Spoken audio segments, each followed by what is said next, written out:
Favourite serials இனி டிவிக்கு முன்பே சன் நெக்ஸ்ட் ஆப்ல ஜாலியா எல்லாருக்கும் முன்னாடியே பாருங்க.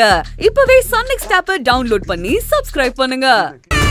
திரும்ப திரும்ப இப்படி நீங்க போய் அவமானப்பட்டு வந்து நிக்கும் போதெல்லாம் இதுக்கெல்லாம் காரணம் நான் தானேன்னு அவங்க மேல வர கோவத்தை விட என் மேலதான் எனக்கு அதிகமா கோவம் வருது. தேவி தேவி, இப்போ ஏன் நீ இப்படி எல்லாம் யோசிச்சுட்டு இருக்க? ஏய், புருஷன் பொண்டாட்டிக்குள்ள பிரச்சனை வரதெல்லாம் சகஜம்தான். அதுக்காக நீதான் எல்லாத்துக்கும் காரணம்னு நீயே உன்னை போட்டு வருத்திக்காத. மனசு விட்டு போச்சுக்கா. இவ்ளோ நாள் ஆகியும் அந்த விக்னேஷ் இறங்கி வந்து பேசக்கூடாதுன்னு ஈகோவோட இருக்காருல்ல. கேட்டா ஒண்ணும் இல்லாத உனக்கு ஈகோ இருக்கு, எனக்கு இருக்க கூடாதான்னு என் வாழ்க்கைய பத்தியும் குழந்தைய பத்தியும் யோசிக்காம ஈகோ தான் பெருசுன்னு இருக்காருல்ல. அப்படிப்பட்டவரோட என்னால எப்படிக்கா திரும்ப வாழ முடியும்?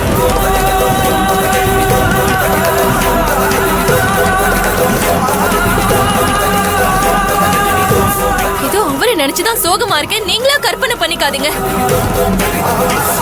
அந்த சோகம் ஆரம்ப காலத்துல இருந்துச்சு, இப்ப பழகிடுச்சு.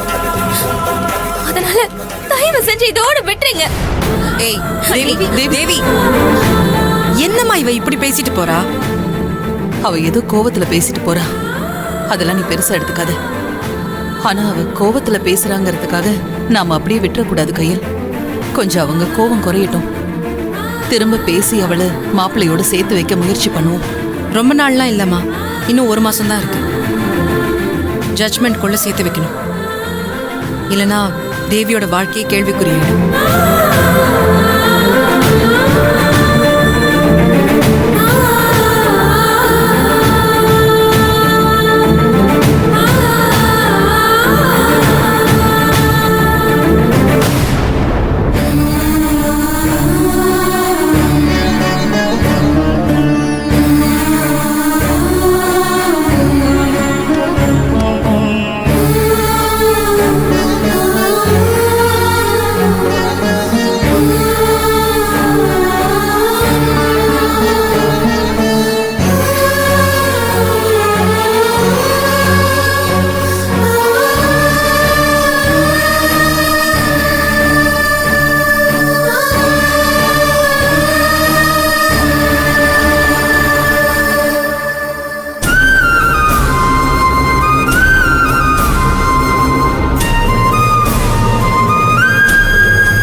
உன் மனசுல இருக்க பாரத்தையும் கவலையையும் என்னால புரிஞ்சுக்க முடியுது. ஒண்ணு போனா ஒண்ணுன்னு அடுத்தடுத்த பிரச்சனையா வந்துகிட்டே இருக்கு. இதுல எந்த பிரச்சனையை பத்தி நாம யோசிக்கிறது, யாரை பத்தி யோசிக்கிறதுன்னு தெரியாம நீ தவிக்கிற தவிப்பு என்னன்னு எனக்கு புரியுது. ஆனா ஒண்ணு மட்டும் சொல்றேன், நீ தைரியமா இரு. எல்லாத்தையும் சரி பண்ணிடலான்னு மட்டும் நம்பு. நான் கூட இருக்கேன், எந்த பிரச்சனை வந்தாலும் பாத்துக்கலாம். நீ ஃபீல் பண்ணாத. இது வரைக்கும் நடந்த எதையுமே நம்மால மாத்த முடியாது. அதனால இதுக்கப்புறம் நடக்க போறத பத்தி மட்டும் நாம யோசிப்போம். எதை பத்தி யோசிக்கிறது ஏழு? நடந்தது, நடக்கிறது, நடக்க போறதுன்னு எதுவுமே நம்ம எதிர்பார்த்த மாதிரியோ இல்ல எதிர்பார்க்கிற மாதிரியோ நடக்கிறது இல்ல. எல்லாமே நம்ம கைமீறி தான் நடந்துட்டு இருக்கு. நாம ஒண்ணு நினைச்சு பண்ணா நடக்கிறது ஒண்ணா இருக்கு. இதெல்லாம் ஏன், எதுக்காக, எப்படி நடக்குதுன்னு ஒண்ணுமே புரிய மாட்டேங்குது. ரொம்ப குழம்பி போயிருக்கேன் ஏழு. நாம நினைச்சு கூட பார்க்க முடியாத அளவுக்கு என்னென்னமோ பிரச்சனைங்க நடந்துருச்சு. இப்பதான் விக்னேஷ் எல்லா பிரச்சனையும் மறந்துட்டு தேவி கூட வாழறத பத்தி கொஞ்சம் யோசிக்கிறாரு. கூடிய சீக்கிரமாவே 2 பேரும் சேர்ந்து ஒன்னா வாழ போறாங்கன்னு நான் கொஞ்சம் நிம்மதியா இருந்தேன். அதுக்குள்ள அவருக்கு ஒரு பிரச்சனை வந்து அத நாம சரி பண்றோன்னு போய் அது ஒரு பெரிய பிரச்சனை ஆயிடுச்சு. விக்னேஷ போலீஸ் அரெஸ்ட் பண்ணி அவங்க அம்மா உங்க மேல கம்ப்ளைண்ட் கொடுத்து நீங்க ஸ்டேஷனுக்கு போய் எவ்வளவு பிரச்சனைகளை தான் சமாளிக்கிறது. உண்மையாவே ஏன் இதெல்லாம் நடக்குது? எந்த விதத்திலையும் நமக்கும் இந்த பிரச்சனைக்கும் சம்பந்தமே இல்லையே. இருந்தாலும் அந்த தண்டனையை நாமையே அனுபவிக்கிறோம்னு நினைக்கும் போது ரொம்ப கஷ்டமா இருக்கு. இந்த பிரச்சனைக்கான காரணம் என்னன்னு தெரிஞ்சாதானே அதை எப்படி சரி பண்றதுன்னு நம்ம யோசிக்கிறது. நமக்கு எப்படி பிரச்சனை வருதுன்னே தெரிய மாட்டேங்குது. அப்புறம் எப்படி அதை சரி பண்றத பத்தி யோசிக்கிறது? எல்லாமே ஒரே மர்மமா இருக்கு. அந்த 20 லட்சம் ரூபாய் எப்படி கள்ள நோட்டா மாறுச்சுன்னே தெரியல. அதனாலதான் இவ்ளோ பிரச்சனையுமே. ஆனா எல்லாத்துக்கும் நாம தான் காரணம்னு எல்லா பிரச்சனையும் நம்ம மேலதான் வந்து முடியுது. பிரச்சனைக்கான காரணம் இதுவோ தான் இருக்கும்னு என்னால சொல்ல முடியல கயல். ஆனாலும் என் மனசுக்கு ஒன்று தோணுது கயல்.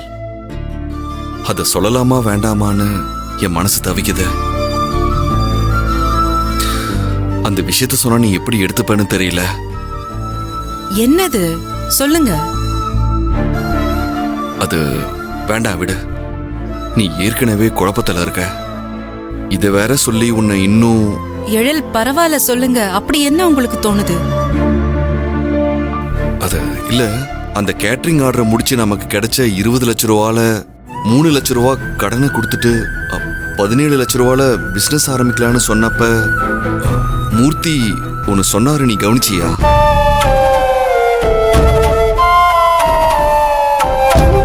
என்ன யோசிக்கிறீங்க? பணம் பத்தாதுன்னா எவ்வளவு வேணும்னு சொல்லுங்க, ரெடி பண்ணிடலாமாப்ல, கவலைப்படாதீங்க.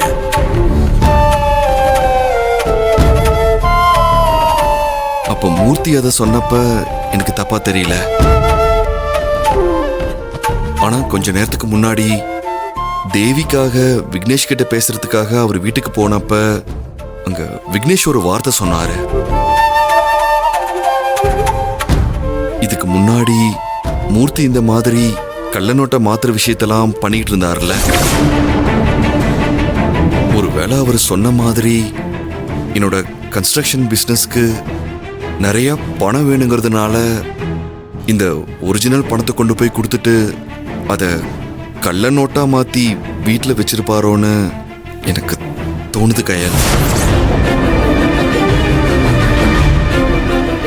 உனக்கு ஞாபகம் இருக்கா? ஏற்கனவே ஒரு முறை ஒரு பெரியவர் பணத்தை தவற விட்டார்னு அந்த பணத்தை வீட்டில் வச்சிருந்தோம்.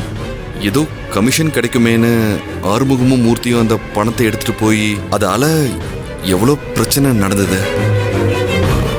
இல்ல?